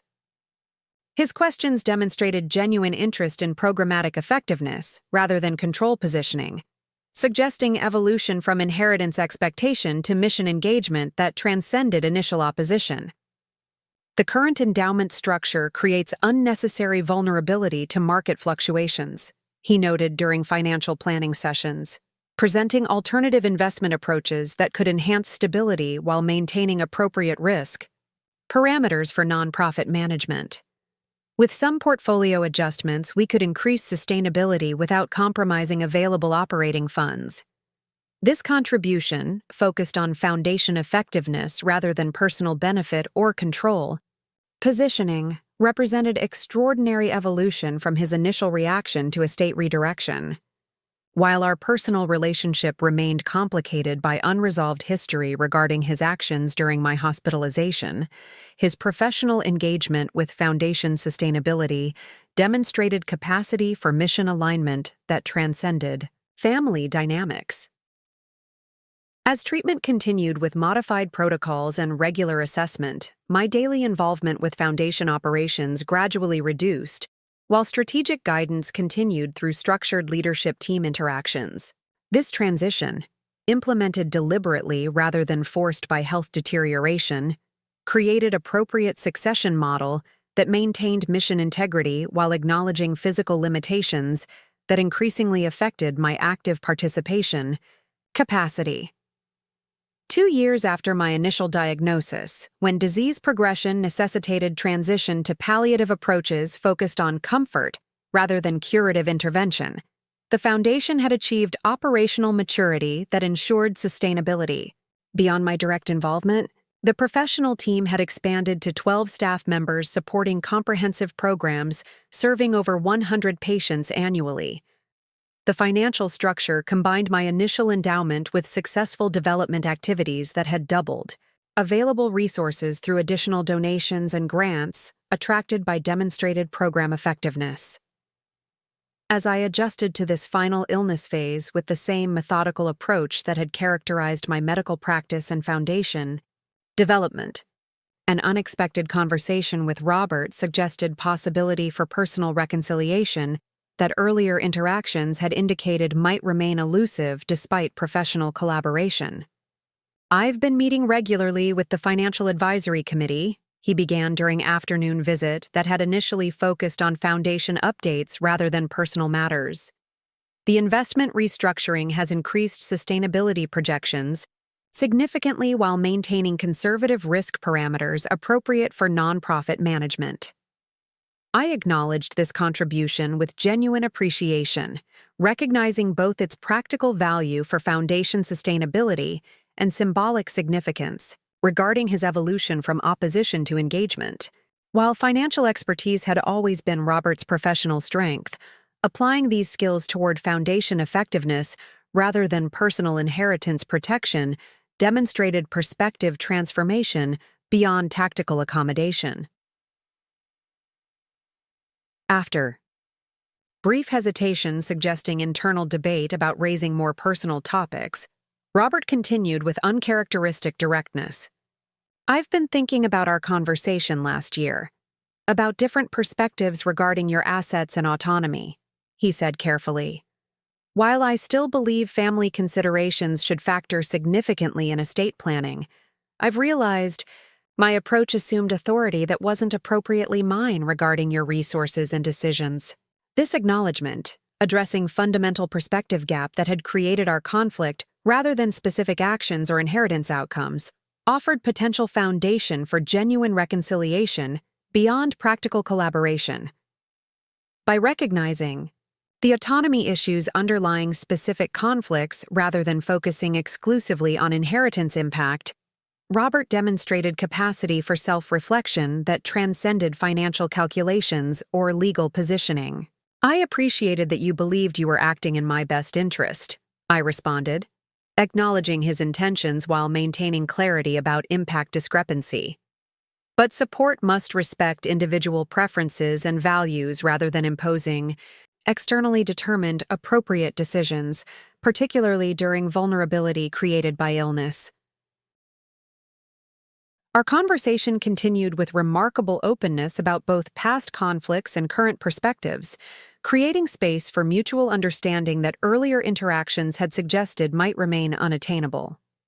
While neither of us attempted artificial resolution narratives that dismissed genuine harm or fundamental value differences, the willingness to acknowledge respective experiences without defensive positioning created possibility for authentic relationship repair beyond professional cooperation. Most significantly from my perspective, Robert finally addressed his interactions with Maria directly rather than through peripheral comments or indirect communications.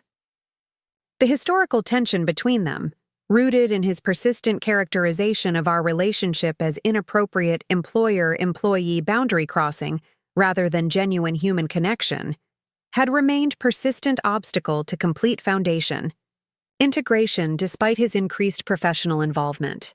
"I misjudged both your relationship and Maria's motivations," he acknowledged with evident difficulty, expressing concepts that contradicted long-held perspectives. Watching her leadership during foundation development and patient interactions, has demonstrated commitment to your values, rather than personal benefit that I initially assumed motivated her involvement.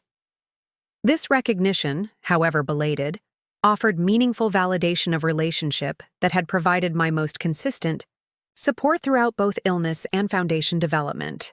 While Maria had never sought external approval or validation regarding her role, Robert's acknowledgement represented significant relational repair that could enhance foundation leadership collaboration during inevitable transitions approaching. As my health declined, as my condition progressed toward its inevitable conclusion, the foundation implementation plans for converting the main house into patient accommodations after my passing moved from conceptual discussion to practical preparation. The architectural team finalized designs that would transform the Victorian into 6 distinct patient suites while maintaining historical character and residential atmosphere rather than institutional feeling that characterized many healthcare-adjacent facilities. Each suite will maintain unique architectural elements from the original house, explained Elena Martinez, the preservation architect who had developed conversion plans specifically honoring Charles's restoration work while accommodating modern accessibility requirements and practical patient needs. The original woodwork, distinctive window configurations, and period details will remain intact while incorporating necessary medical support infrastructure discreetly within each space. This approach, honoring historical character while adapting for contemporary needs, perfectly captured the Foundation's fundamental philosophy regarding dignity-centered support during medical vulnerability. Rather than sterile uniformity that characterized many institutional settings, the individualized suites would provide unique environments that recognized patients as distinctive individuals deserving aesthetically nurturing spaces during challenging treatment experiences. The garden areas that had provided such comfort during my own recovery would similarly balance preservation and adaptation, maintaining Charles's fundamental design vision while incorporating accessibility features and specialized areas supporting various therapeutic activities. The Rose Garden, where we had hosted countless gatherings, would become meditation space with seating accommodating mobility limitations. The vegetable garden that had supplied our kitchen for decades would transform into horticultural therapy area where patients could engage in appropriate cultivation activities regardless of physical capacity. Most remarkably from my perspective, Robert became increasingly engaged with these implementation plans, despite their representing physical manifestation of inheritance redirection that had initially triggered such opposition. His architectural knowledge, developed through personal interest rather than professional background, proved unexpectedly valuable during preservation planning discussions, offering insights about maintaining structural integrity while adapting historical elements for contemporary purposes. The main staircase restoration should incorporate discrete accessibility features that preserve aesthetic character while providing necessary support, he suggested during design review meeting, referring to the hand-carved banister Charles had spent months restoring during our early years in the house. There are specialized approaches that integrate support elements within historical features without compromising either functionality or preservation integrity. This engagement, focused on honoring Charles's craftsmanship while enhancing practical functionality for future patients, demonstrated extraordinary evolution beyond initial opposition rooted in conventional inheritance expectations. While Robert might never fully embrace the estate redirection from family inheritance to community resource, his participation in implementation planning suggested capacity for finding meaning in purpose-driven legacy that transcended financial transfer mechanics. 3 months before my passing, when health limitations necessitated transition to hospice care, I made the deeply personal decision to remain in my home rather than transferring to inpatient facility. This choice, made possible through foundation resources that provided appropriate medical support within familiar surroundings, represented final demonstration of the dignity-centered principles that had guided both my medical practice and foundation development throughout preceding decades. Maria coordinated this home-based care with extraordinary effectiveness, integrating professional hospice services with foundation resources to create comprehensive support system that honored my preferences while ensuring appropriate symptom management and comfort measures. Her medical background proved invaluable during this transition. Her understanding of both technical intervention requirements and personal dignity considerations, creating care model that perfectly balanced professional effectiveness with deeply personal attentiveness. Most remarkably, this final phase created unexpected space for family healing that earlier reconciliation attempts had suggested might remain incomplete. Robert's increasing presence during this period, initially focused on foundation transition planning but gradually encompassing personal relationship restoration, suggested capacity for transcending inheritance conflicts through shared commitment to dignified closure of our complicated journey together. I've been reviewing the treatment outcome data from patients who received foundation housing support, he mentioned during afternoon visit when physical limitations had restricted my direct program involvement, but intellectual engagement remained strong. The adherence metrics show statistically significant improvement compared to similar diagnostic groups without stable accommodation during treatment. The foundation is demonstrably improving medical outcomes beyond subjective quality of life measures.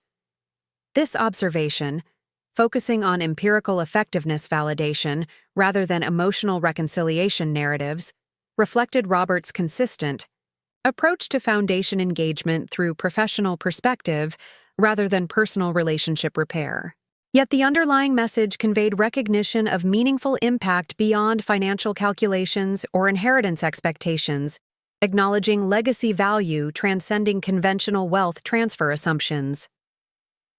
During these final weeks, as physical capacity diminished while mental clarity remained, I observed extraordinary evolution in interactions between Robert and Maria that earlier experiences had suggested might never transcend mutual suspicion. Their shared commitment to foundation transition planning gradually produced reluctant collaborative respect that occasionally transcended professional cooperation to approach genuine personal connection. Maria's patient assessment protocols have proven remarkably effective at identifying support needs that traditional medical screening overlooks, Robert acknowledged during leadership transition discussion that included all three of us despite my limited participation capacity. The integration of practical experience with formal assessment methods creates comprehensive evaluation approach that standard healthcare delivery models could adopt more broadly. This validation, however professionally framed, represented significant evolution from his earlier characterization of Maria's role as inappropriate boundary violation between household employee and family decision-making. While their relationship remained defined primarily through foundation responsibilities rather than personal connection, the genuine professional respect demonstrated capacity for collaborative leadership that would serve the organization well during inevitable transition following my death. 1 week before my passing, during period when communication had become increasingly limited by physical capacity constraints, I witnessed interaction between Robert and Maria that suggested possibility for relationship continuation beyond my direct involvement. Their discussion, focused on implementation details for main house conversion to patient accommodations, demonstrated collaborative problem-solving approach transcending their complicated history and divergent perspectives regarding my care decisions. The library shelving Charles built should remain intact as reading room for patients, Robert suggested, referring to built-in bookcases that had been among my husband's most detailed craft work. We could incorporate appropriate seating and lighting while maintaining the original shelving design and wood selection. That aligns perfectly with patient feedback about desiring non-medical spaces for psychological restoration during treatment.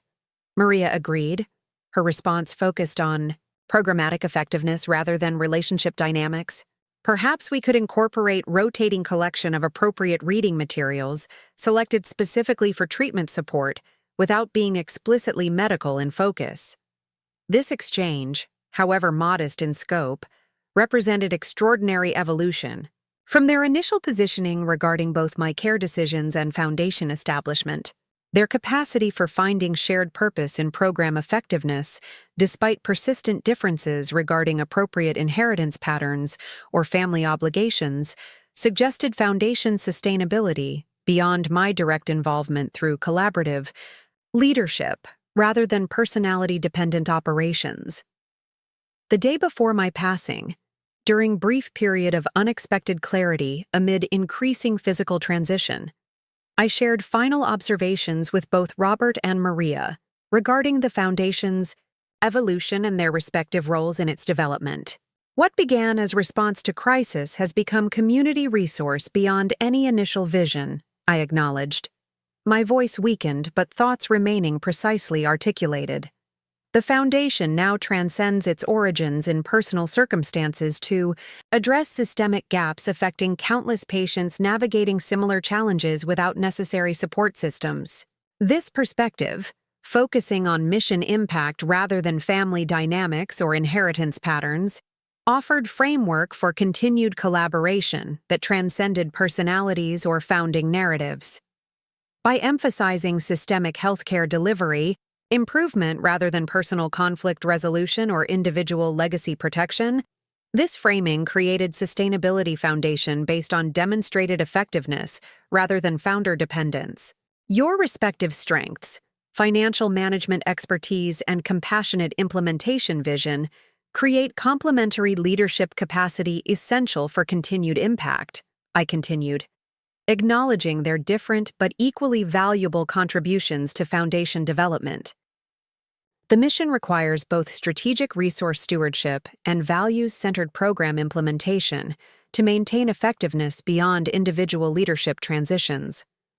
This final guidance, encouraging collaborative leadership through mutual respect for complementary capacities rather than personality-based reconciliation, reflected realistic assessment of their relationship potential while providing practical framework for continued foundation effectiveness despite their complicated history and divergent perspectives regarding appropriate inheritance patterns or family obligations.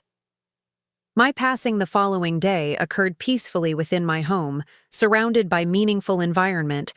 Charles had created an foundation purpose that would extend beyond individual life through sustained community impact. Maria's presence provided consistent support throughout transition, while Robert's periodic visits demonstrated capacity for transcending earlier conflicts through shared commitment to dignified closure and foundation sustainability. 3 months later, as main house conversion to patient accommodations neared completion, the Sullivan Winters Foundation hosted memorial gathering that celebrated both personal legacy and organizational mission through stories shared by medical colleagues, foundation staff, supported patients, and community partners.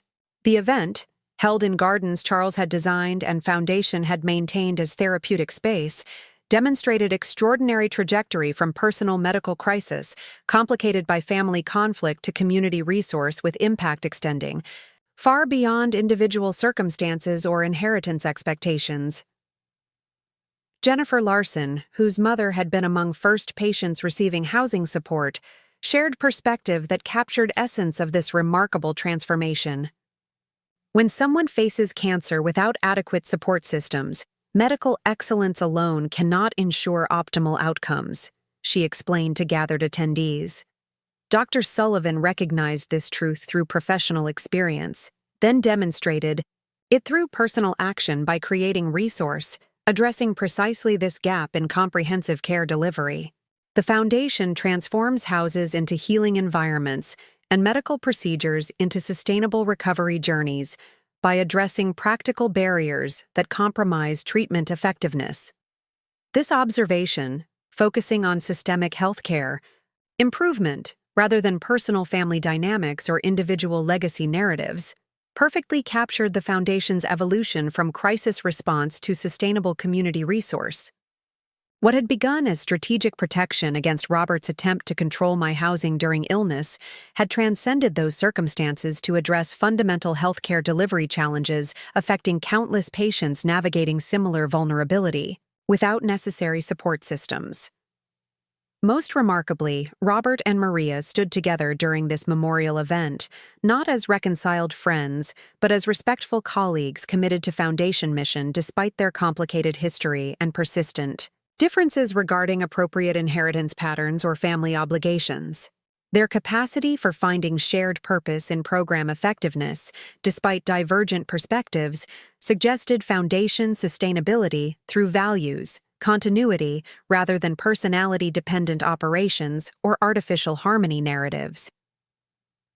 The Victorian house that had become proxy battleground for deeper conflicts about autonomy, respect, and value recognition now served its highest purpose, not as inherited asset or financial investment, but as healing environment for vulnerable patients facing similar challenges without family support systems or financial reserves to manage extended treatment demands. The garage apartment Robert had proposed as my reduced living space had instead become metaphor for limited thinking about both aging and inheritance. Constraints transcended through vision beyond conventional expectations about both. Sometimes, as Maria often observed while guiding new patients through Foundation services, the most powerful response to life's profound challenges isn't found in expected pathways or conventional arrangements, but through reimagining possibilities beyond traditional limitations. What began as personal medical crisis complicated by family conflict had evolved through strategic vision into community resource, with impact extending far beyond individual circumstances or inheritance expectations. Legacy measured not through financial transfer mechanics, but through lives improved through practical support, enabling dignity during vulnerability. The estate I gave to my maid, rather than my son, ultimately served higher purpose than either conventional inheritance patterns or personal vindication narratives, creating sustainable resource addressing systemic healthcare gaps that would continue improving lives long after personal conflicts and family dynamics faded from memory. In this transformation from personal crisis to community purpose, both Robert and Maria found respective roles transcending their complicated history, not through artificial reconciliation, but through shared commitment to mission effectiveness, beyond individual interests or relationship dynamics. 5 years after my passing, the Sullivan Winters Foundation had evolved beyond anything I could have envisioned during those initial planning sessions in my garden room. What began as strategic response to personal crisis had matured into nationally recognized model for integrated patient support services, with satellite locations in 3 additional cities and partnership agreements with 12 major medical centers across the region. The Victorian house on Maple Avenue, now known officially as Sullivan House, had been transformed into 6 distinctive patient suites while maintaining the architectural character and warmth that had made it such a healing environment during my own illness. True to the original vision, each suite preserved unique elements of Charles's meticulous restoration work. The library's hand-carved bookshelves now housing reading materials specifically selected for patients undergoing treatment. The garden room's expansive windows still inviting natural light into space, now designed for small group activities and family gatherings. The dining room's coffered ceiling watching over communal meals prepared in the updated kitchen where nutritional support programs helped patients manage treatment side effects through specialized diets. Most remarkably, the Foundation's leadership structure had evolved in ways that would have seemed impossible during the contentious early days of its formation. Maria continued serving as executive director, her role now recognized with professional credentials acquired through accelerated nonprofit management program specifically designed for executives with extensive practical experience but limited formal education. Her unique combination of nursing background, personal caregiving experience, and innate compassion for vulnerability created leadership approach that balanced institutional effectiveness with deeply humane program implementation. What would have truly astonished anyone who witnessed the initial family conflicts was Robert's evolution from adamant opponent to engaged board member actively supporting the Foundation's expansion. While never assuming chairperson role that might have suggested inappropriate control positioning, His financial expertise had proven invaluable during development of sustainable funding models that enabled program growth beyond my initial endowment. His quarterly investment reviews and strategic resource allocation guidance had helped transform Limited Family Foundation into substantial healthcare nonprofit with diversified funding streams and robust financial reserves. On this particular autumn afternoon, as golden light filtered through the mature trees Charles had planted decades earlier, the foundation hosted its 5th anniversary celebration, bringing together constituents representing every aspect of its remarkable journey: medical professionals who referred patients daily, community supporters who had contributed everything, from professional services to volunteer hours, donors whose financial support had enabled program expansion, and, most significantly, former patients whose lives had been directly impacted by the housing and support services during critical treatment phases. The event centered around dedication ceremony for new building on adjacent property. The foundation had acquired 2 years earlier a purpose-built structure complementing Sullivan House's residential accommodations with educational facilities, expanded administrative offices, and specialized support spaces for foundation programs that had outgrown the original carriage house. The architectural design intentionally echoed Victorian elements from the main house, while incorporating contemporary features necessary for medical support services and accessibility requirements. The Eleanor B. Sullivan Center for Patient Support, read the discreet bronze plaque being unveiled during the ceremony, my formal name rendered in elegant script that matched the historical markers Charles had commissioned during his meticulous restoration of our home decades earlier. Robert stood at the podium addressing gathered attendees, his expression reflecting complex emotions appropriate to occasion that represented both organizational milestone and personal journey marker. At 57, his appearance had matured from the aggressively polished financial advisor who had once viewed my home primarily as underutilized asset toward thoughtful community leader who had gradually discovered meaning beyond conventional success metrics or wealth accumulation patterns. My mother believed that healing involves far more than medical intervention alone, he began, his voice steady despite evident emotion underlying carefully chosen words. Throughout her career as chief of oncology at Memorial Regional, she consistently advocated for comprehensive approach addressing practical barriers that compromise treatment effectiveness for vulnerable patients. What many of us failed to recognize, myself most prominently included, was how thoroughly these professional values would ultimately shape her personal legacy decisions during her own illness. This public acknowledgement, addressing his initial opposition without defensiveness or self-justification, represented extraordinary evolution from the contentious family meetings that had marked Foundation's early formation. While our relationship had begun healing before my death, this candid recognition of both his initial misunderstanding and the Foundation's demonstrated impact offered resolution that personal reconciliation alone could never have achieved. So, Sullivan Winters Foundation isn't what I expected when my mother first described her estate intentions, he continued with remarkable candor that engaged audience through authentic reflection rather than polished presentation. I anticipated conventional charitable bequest rather than innovative service model addressing fundamental healthcare delivery challenges. I envisioned symbolic naming opportunity rather than operational entity transforming patient experiences during critical treatment phases.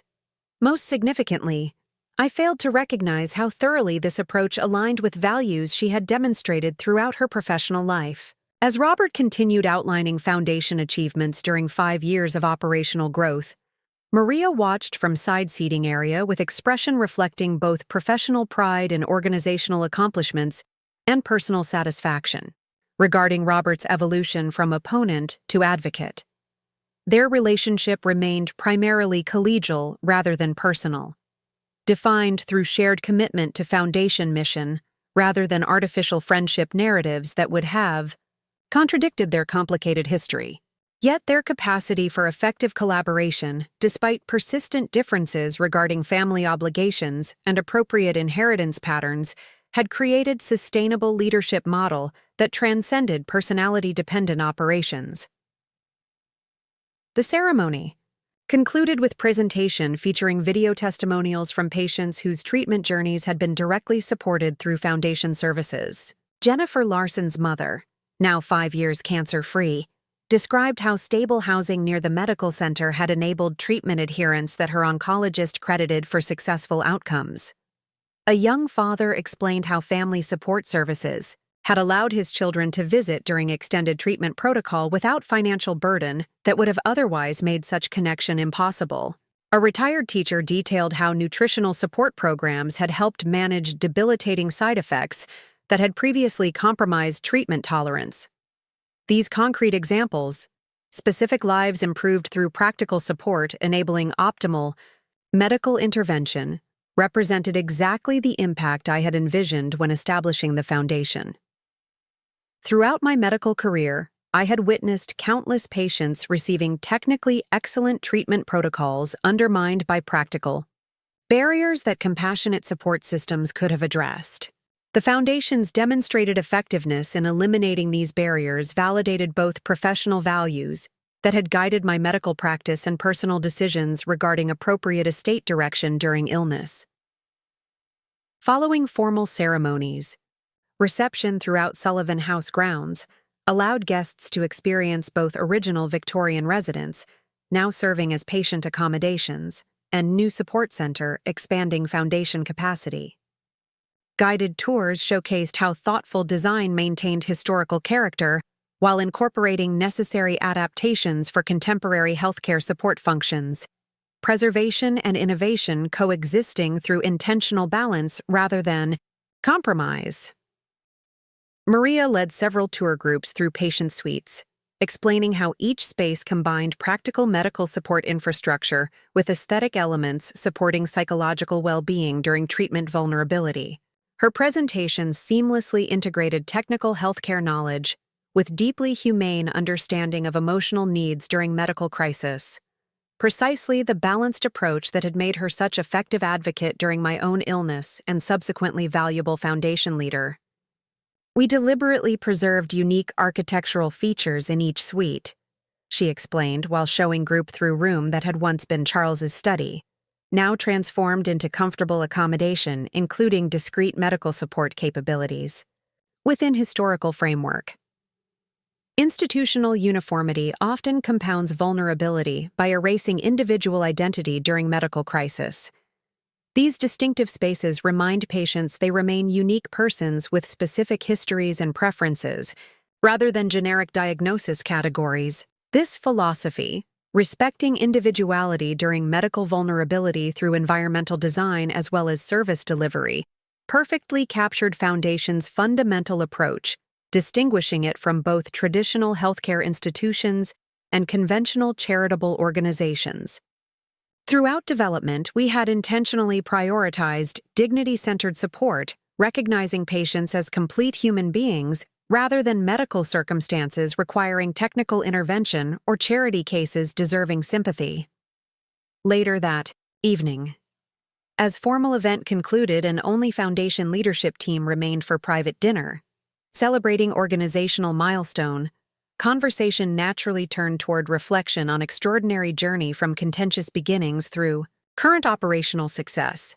The intimate gathering, including professional management staff, key board members, and medical partners who had supported development from inception, created safe space for authentic assessment encompassing both challenges and achievements characterizing Foundation evolution. I remember thinking this would never work, admitted Dr. Elizabeth Chen, who had been instrumental during initial medical planning and continued serving as healthcare liaison coordinating patient referrals from Memorial Regional's Oncology Department. The family dynamic seemed too volatile for sustainable organization development. Maria's leadership potential was evident but untested in formal organizational context. Robert's opposition created substantial operational obstacles beyond normal startup challenges.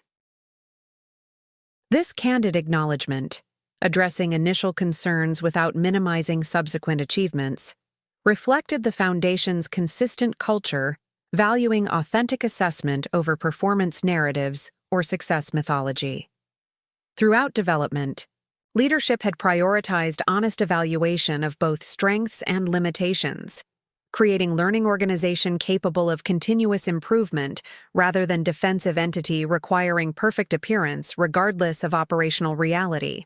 What none of us fully appreciated was Margaret's strategic vision transcending both family dynamics and personal circumstances. Elizabeth continued, using my first name as our decades of collegial friendship had established long before foundation development. She wasn't creating emotional response to family conflict or symbolic gesture regarding inheritance patterns. She was establishing systematic approach addressing healthcare delivery gaps she had observed throughout her medical career. This perspective, recognizing continuity between professional values and personal legacy decisions, offered institutional framework transcending founder personality or founding circumstances. By emphasizing mission effectiveness rather than origin stories or leadership personalities, this framing created sustainability foundation, protecting organizational purpose through inevitable transitions and evolutions appropriate for maturing. Nonprofit entity. Robert's contribution to this reflective conversation demonstrated perhaps most remarkable aspect of Foundation's 5-year evolution. Rather than defensive justification of initial opposition or exaggerated conversion narrative suggesting complete perspective transformation, his assessment acknowledged persistent value differences while emphasizing shared commitment to demonstrated impact. I still believe family considerations should factor significantly in estate planning, he acknowledged with candor that respected both his mother's decisions and his own values without artificial resolution narrative. But I failed to recognize legitimate purposes beyond conventional inheritance patterns or traditional family support models. The Foundation's demonstrated effectiveness, improving patient outcomes through practical support services, represents impact far exceeding what individual inheritance would likely have generated. This nuanced position, acknowledging continuing perspective differences while validating mission impact beyond personal preferences, created authentic engagement, transcending both oppositional positioning and artificial alignment. By finding meaningful contribution opportunity within organizational effectiveness, rather than requiring complete value alignment or narrative resolution, Robert had established sustainable involvement model based on demonstrated impact rather than personal reconciliation or philosophical agreement. Maria's response reflected similar commitment to honest assessment rather than performance narrative or founder mythology, often characterizing maturing organizations seeking institutional legitimacy beyond initial formation circumstances. The Foundation succeeds not because we resolved all differences or transcended all limitations, she observed with characteristic directness that had guided both patient care and organizational development throughout her involvement. We succeed because specific needs drive practical solutions rather than abstract principles requiring philosophical agreement. Patients need stable housing during treatment. Families need support systems during medical crisis. Healthcare delivery requires practical infrastructure beyond clinical intervention. These realities transcend personal perspectives about appropriate inheritance patterns or family obligations. This pragmatic approach, focusing on demonstrated needs rather than abstract principles or personality alignment, had guided Foundation development from initial formation through current operational maturity. By prioritizing tangible impact over narrative cohesion or philosophical agreement, the organization had created service delivery model addressing genuine healthcare gaps, regardless of leadership personalities or founding circumstances. The conversation continued exploring both achievements and challenges, characterizing 5 years of organizational development, with particular attention to upcoming strategic planning process, addressing next expansion phase. The Foundation's success with initial housing model had generated increasing referrals beyond current capacity, creating opportunity for either deepening existing services or expanding geographic reach through additional locations addressing similar needs in other communities. Margaret always emphasized focused mission over diffuse expansion, Elizabeth reminded the group, invoking my perspective as institutional memory rather than constraint limiting current leadership decision-making. She believed sustained impact required depth addressing specific needs rather than breadth attempting comprehensive service delivery beyond organizational capacity or core competencies.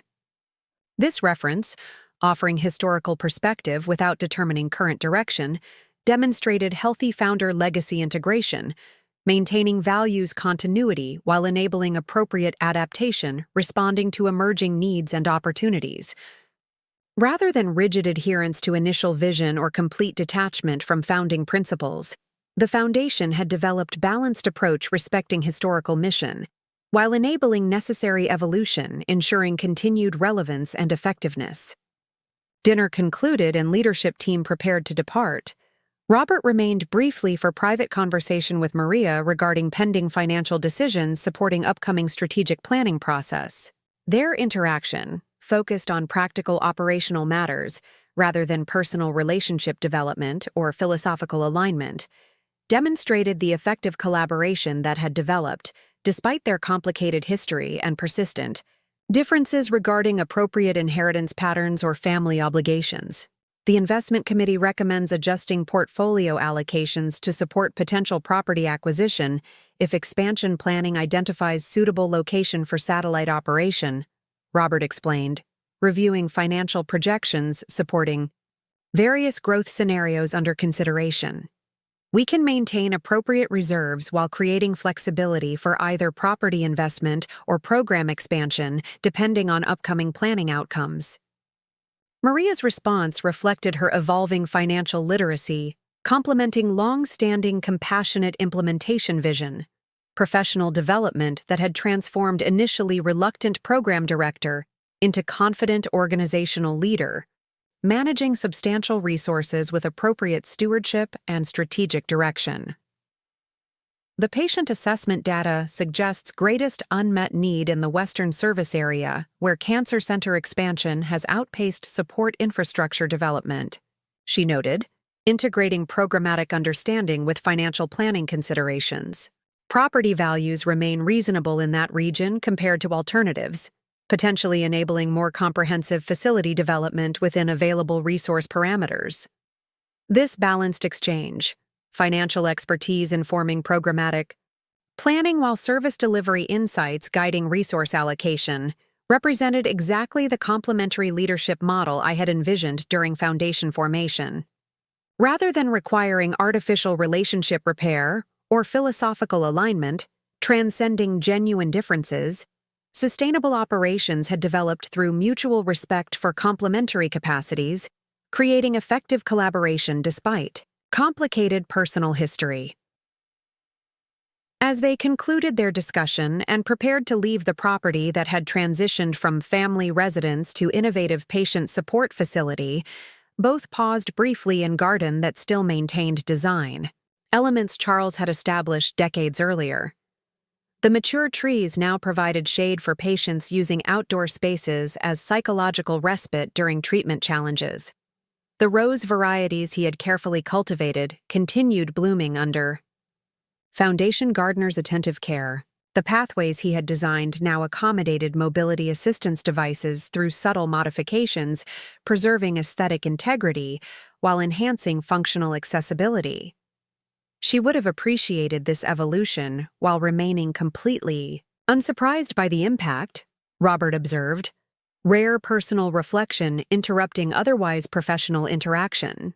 The Foundation simply extends approach she maintained throughout her medical career, addressing practical barriers compromising effective intervention through systemic solutions rather than individual accommodations or temporary workarounds.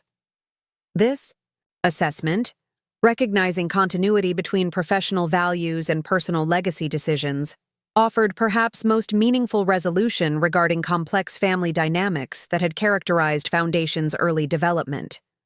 By acknowledging mission alignment with demonstrated lifetime values, rather than reactive response to family conflict or illness circumstances, this perspective situated Foundation within broader context, transcending personality-dependent narratives or relationship dynamics. Maria's response reflected similar commitment to impact-focused assessment rather than personal reconciliation narrative or founder mythology, that might have created artificial closure at expense of authentic engagement, with complicated realities characterizing both foundation development and family relationships. The most meaningful legacy isn't buildings named after founders or organizations perpetuating personal narratives, she observed with characteristic directness that had guided both patient care and organizational development throughout her involvement. Legacy manifests through values embedded within operational systems improving lives regardless of awareness regarding organizational history or founding circumstances. Patients experiencing dignity during vulnerability rarely know Margaret Sullivan personally, but they benefit directly from values she prioritized throughout both medical practice and foundation establishment. This perspective, focusing on embedded values rather than personal recognition or relationship resolution, captured fundamental purpose, transcending both family dynamics and founder dependency, that had guided foundation development from initial formation through current operational maturity. By emphasizing systemic impact over individual narratives or relationship patterns, this framing created sustainability foundation protecting organizational purpose through inevitable transitions and evolutions, appropriate for independent entities serving genuine community needs. As they departed separately, Robert returning to comfortable suburban home representing conventional success metrics, while Maria retired to modest apartment she had purchased using foundation salary, representing professional achievement beyond initial housekeeper role. Neither attempted artificial friendship narrative contradicting their complicated history or persistent differences regarding appropriate inheritance patterns or family obligations. Their relationship remained primarily collegial rather than personal, defined through shared commitment to foundation mission rather than emotional connection or philosophical alignment. Yet this pragmatic collaboration based on complementary capacities rather than personal reconciliation or narrative resolution had created remarkably effective leadership model, enabling foundation impact far exceeding what either perfect harmony or continued conflict might have produced. By focusing on mission effectiveness rather than relationship repair or philosophical agreement, both had found meaningful contribution opportunities, transcending personality limitations or founding circumstances.